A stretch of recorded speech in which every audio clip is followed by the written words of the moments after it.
Hey, hola, bienvenidos a todos.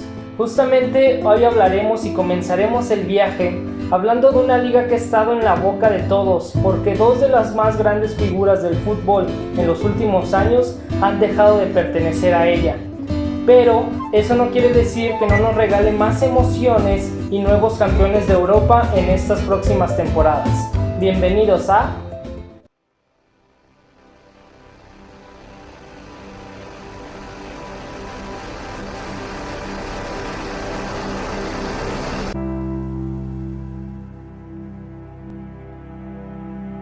La primera división de España, conocida como la Liga Santander por motivos de patrocinio, algo que la Liga MX copia bien ya que es dinero, y oficialmente como Campeonato Nacional de Liga de Primera División, es la máxima categoría del sistema de ligas de España y la principal competición a nivel de clubes del país.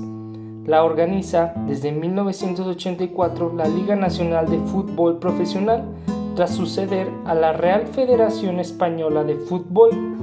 Se disputa formalmente desde la temporada 1928-29 y se vio interrumpida en dos ocasiones, entre 1936 y 39 debido a la Guerra Civil Española y en 2020 por el mentado COVID-19. La primera división es considerada una de las 5 grandes ligas europeas junto a la Premier League, la Serie A italiana, la Bundesliga alemana y la Ligue 1 francesa, ocupando el segundo puesto del coeficiente UEFA. En 2020, con todo y parón, fue considerada como la cuarta mejor liga del mundo según el ranking anual oficial de la Federación Internacional de Historia y Estadística de Fútbol, cuyo primer puesto ocupó de manera consecutiva desde el 2010 hasta el 2018. Ya le estaban comiendo el mandado a la Premier League, ¿eh? De hecho, vamos a encontrar muchísimas similitudes con nuestra poderosísima Liga MX, ya que tenemos una gran historia con los españoles detrás. Y una de esas similitudes es que también a los directivos les importa muchísimo el dinero. De hecho, la Liga Santander es una de las ligas más importantes y ricas del mundo. De hecho, es la segunda liga de fútbol más importante del mundo, solo después de la Premier League. Entre esas otras ligas está la NFL, la NBA y la MLB de Estados Unidos.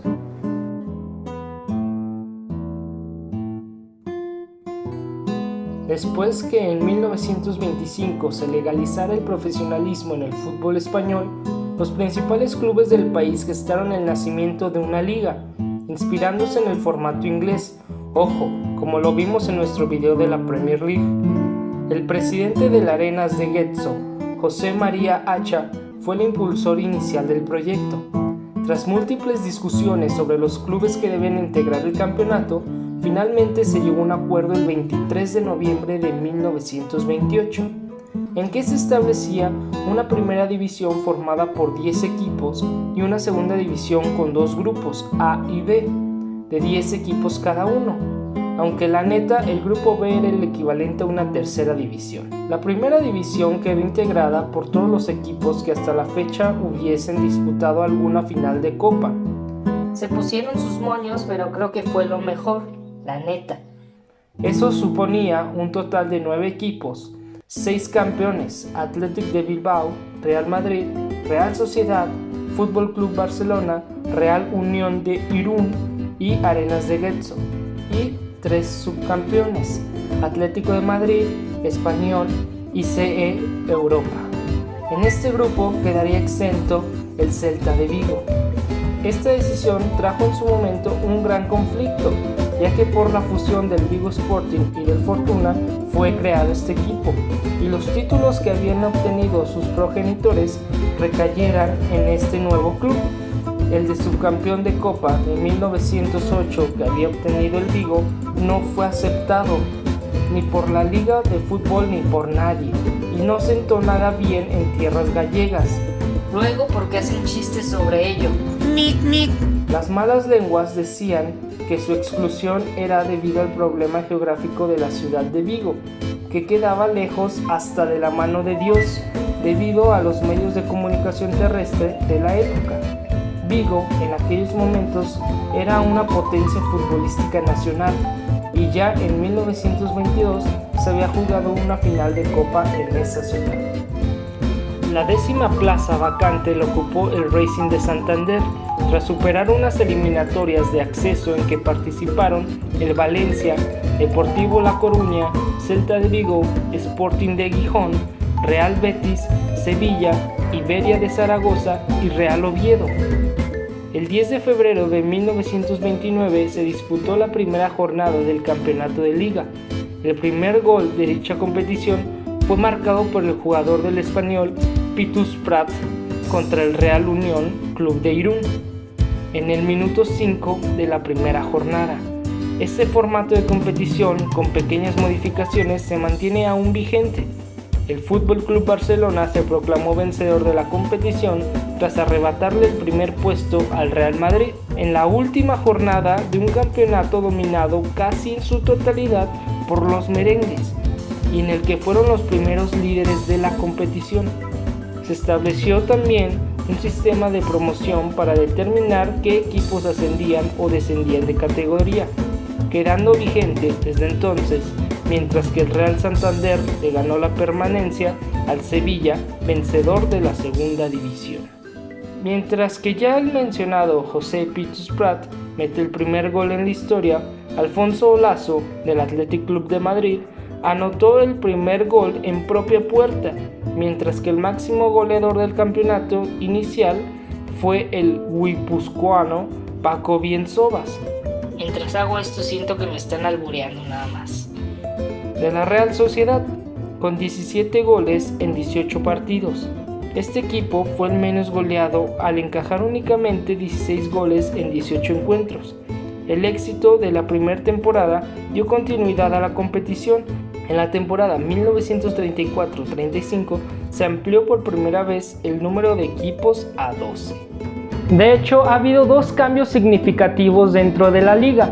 El primero es la cantidad de equipos que compiten durante una temporada y el segundo son las categorías que hay debajo de la primera división. La tercera división se inicia en la temporada 1929-1930, mientras que la segunda división inicia en el 1977 y 1978. Tras el parón por el conflicto armado que inició en 1936, se reanudaron las competiciones deportivas en el país, y así lo hizo el campeonato de liga. El Atlético y el Valencia ingresaron en el palmarés de campeones antes de que el Athletic Club Bilbaíno lograse su cuarto título y dominara el palmarés histórico. Sin embargo, los vascos acusaron el periodo de la posguerra, como muchos otros equipos, y en la temporada siguiente registró la peor actuación de un campeón vigente. Finalizó en 10ª posición y a solo 2 puntos de la eliminatoria de permanencia. Del mismo modo, afectó a otros campeones. El Real Madrid y el Barcelona estuvieron también a punto de descender. Los madrileños evitaron la fase de permanencia y los catalanes la disputaron y vencieron para confirmar su permanencia. El Sevilla ingresó también en el grupo de campeones al vencer la edición de 1945-46. Hasta entonces se registraron 7 campeones diferentes en 15 temporadas, dando vista de la igualdad del campeonato. Sin embargo, desde entonces empezó a notarse un claro dominio del Real Madrid, merced sobre todo a la llegada al club del jugador extranjero Alfredo Di Stéfano. Fue precisamente el club madrileño quien introdujo los dorsales en el fútbol español, circunstancia adoptada en Inglaterra tiempo atrás, al estrenarlos a comienzos de la temporada 1947-48, en un partido frente al Atlético de Madrid en el Estadio Metropolitano. Desde entonces, el resto de equipos fueron adoptándolos paulatinamente. El tema de los extranjeros siempre ha sido un tema controversial. Inclusive, en la primera temporada de la liga, lo que se hizo y se acordó fue que solo jugadores que estuvieran registrados como profesionales, fueran foráneos y mínimo estuvieran jugando 2 años en España, podrían jugar el campeonato. Es por eso que no más de 3 o 4 jugadores pudieron disputarlo. En el año 1940, el fútbol, al igual que el resto de la sociedad, sufrió lo que fue denominado como una españolización, La victoria del bando nacional sobre el republicano trajo varios cambios en la vida del país. El fútbol, de origen y terminología inglesa, se vio afectado por la orden del 16 de mayo de 1940, que instaba a la prohibición de redactar rótulos, muestras, anuncios, proclamas o el empleo de vocablos genéricos extranjeros o en otro idioma que no fuera el castellano. Informadas las federaciones y los registros civiles, dejaron de utilizarse términos como fútbol, equipiers, offside, goal, mientras que se asentaron otros como balompié, fútbol, club o defensa, por citar algunos. Las denominaciones de los clubes, reseñas más patentes, fueron las más afectadas al extranjerismo y en especial anglicismos.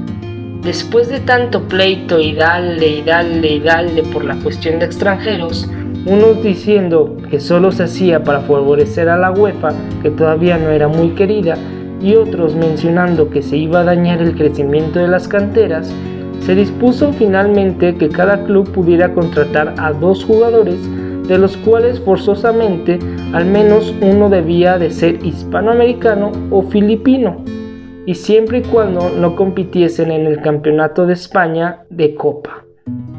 Cabe señalar que otro de los detonantes principales de dicha prohibición fue la del caso Di Stéfano, tras un litigio por su fichaje entre el Real Madrid y el Barcelona.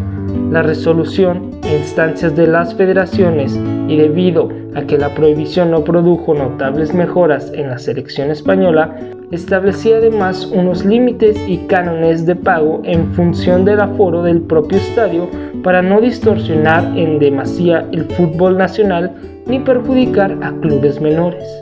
Posteriormente, solo los oriundos podían jugar en la liga, o sea, las personas que son extranjeros, pero que se naturalizaban o que podían comprobar que tenían antecedentes españoles. Sin embargo, esto volvió a causar polémica y para 1974 se abolió esta normativa, causando que los 2 extranjeros pudieran estar en un solo equipo de la Liga Española, para después en los años 90 alargarse un poco más esta situación. Desde entonces hubo un auge en la contratación que se acrecentó décadas después por el caso Bosman, de libre traspaso de jugadores entre Estados miembros de la Unión Europea y sin restricción de número de foráneos en los clubes, hasta que fue restringido a un máximo de 3 posteriormente. Así, con todo, desde la instauración del campeonato, más de 3.500 jugadores han participado en la competición. A fecha de 2016, el Atlético de Madrid era el que más foráneos había contratado a lo largo de su historia, con 182, un 30% del total de sus futbolistas históricos. En contraposición, el Athletic Club, curiosamente club del que proceden los madrileños y quien antes de la fundación del campeonato de liga llegó a sumar medio centenar de extranjeros, especialmente ingleses, solo ha contado con 7 extranjeros desde que instauró su filosofía. Argentina, Brasil y Uruguay son las nacionalidades más representadas por detrás de España. Hay que mencionar que actualmente cada club puede inscribir en la liga a 25 jugadores cada temporada, de los que solo 3 pueden tener nacionalidad ajena a los países de la Unión Europea. La legislación europea no hace distinción entre jugadores de nacionalidad española y los nacionales de cualquier otro país de la Unión. Hey, espera, no sigas sin antes compartir con tus amigos más queridos este video, comentar y darle like para apoyar el canal y todas las historias. Durante los años 1990 comenzó a denominarse a la competición como la Liga de las Estrellas, debido al incipiente número de consagrados futbolistas que comenzaron a llegar a España y que junto a los que ya se encontraban en el país, comenzaron a dar una gran proyección a la competición a nivel internacional. La aparición de las televisiones privadas en España y el sistema de pago por visión, gracias a las cuales los clubes aumentaron enormemente sus ingresos, merced a los contratos de emisión de partidos televisados, fomentaron la expansión. fue uno de los principales motivos que les permitió contratar a muchos de los mejores futbolistas del mundo y que durante las últimas décadas solían recalar en Inglaterra e Italia. Necesitada de ingresos para mantener su proyección, firmó en la campaña 2008-2009 su primer acuerdo de patrocinio a semejanza de la Premier League inglesa, referente en ese aspecto ya la que mayores beneficios obtiene a nivel mundial. Debido a ello, cambió por primera vez su denominación tras un acuerdo de 3 años entre la Liga Nacional de Fútbol Profesional y el Banco Bilbao Vizcaya Argentaria. Aunque eso significa BBVA, ya entiendo, adoptando el nombre de la liga BBVA, calificativo que había sido usado durante las 2 temporadas anteriores por la segunda división. El acuerdo perduró hasta la campaña 2016-2017, en la que pasó a denominarse la Liga Santander, tras un acuerdo con el Banco Santander. Este fue uno de los acuerdos bajo la presidencia de la LFP de Javier Tebas, quien hasta entonces era el encargado de negociar de manera conjunta los derechos audiovisuales de los 30 clubes de primera y segunda división, en busca de un reparto más equitativo entre todos y salvar ya las crecientes distancias entre los equipos profesionales.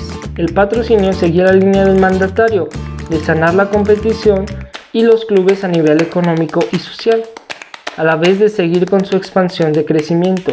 El alto endeudamiento de los clubes llevó a la imposición de estrictas medidas de control económico y financiero, y pese a las críticas suscitadas en primera instancia, sirvió para que los clubes redujeran un 25% del total de la deuda mantenida con la agencia tributaria, que pasó de 647 millones de euros a 482 millones en un periodo de 12 meses.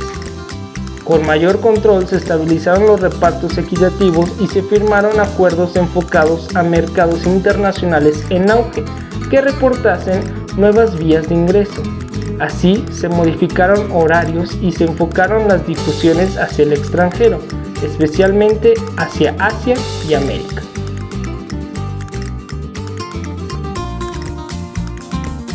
A pesar de que 63 equipos diferentes han disputado la primera división a lo largo de su historia, hasta ahora solo han sido capaces de ganar el torneo 9 clubes. Real Madrid en 34 ocasiones, que incluso fue pentacampeón 2 veces en 1960-65 y 1985-90. El Barcelona en 26, mientras que el Club Atlético de Madrid en 11, el Athletic Club en 8 ocasiones, el Valencia en 6, la Real Sociedad en 2 y el Real Betis Balompié, Sevilla Fútbol Club y Real Club Deportivo de La Coruña en una nada más. A pesar de que 9 equipos han salido campeones en la liga, en las últimas 36 ligas o campeonatos disputados, 31 de ellos se los ha llevado el Barcelona y el Real Madrid, dividido entre los dos. Entonces realmente sí hay mucha diferencia entre sus oponentes. El máximo goleador de la competición es el argentino Lionel Messi, con 474 goles. Se vale llorar, fans del Barcelona, se vale llorar todavía. Seguido del portugués Cristiano Ronaldo, otro gran jugador que le siguen llorando varios merengues, ¿no? Y el español Telmo Zarra con 311 y 251 goles respectivamente. Tras superar los dos primeros, el registro del español, que durante años se mantuvo como inalcanzable en la historia de la competición. A estos 3 jugadores se les unen un cuarto, siendo ocupado por Hugo Humildad Sánchez, con 234 goles, como los que más tripletes o hat-tricks acumulan son 36 de Messi, 34 de Cristiano Ronaldo y 22 para Zarra y Di Stéfano. Mientras que Hugo Sánchez se puede jactar de ser pentapichichi jugando en el equipo más ganador de España.